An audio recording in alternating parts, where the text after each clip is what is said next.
నమస్తే అండి. నా పేరు పద్మ. నేను వైజాగ్ నుంచి మాట్లాడుతున్నాను. మా అత్తగారితో సమస్యలు, మా ఆడపడుచుతో సమస్యలు.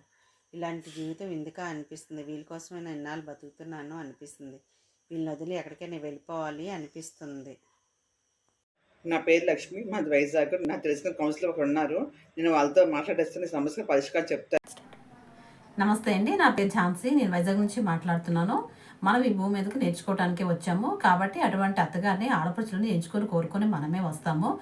కాబట్టి ఎప్పుడైతే మనం సహనం, ఓర్పు, దయ, జాలి, కరుణతో ఉంటామో అటువంటి అత్తగారిలో అమ్మను, ఆడపడుచులో చెల్లిను చూడగలుగుతాం.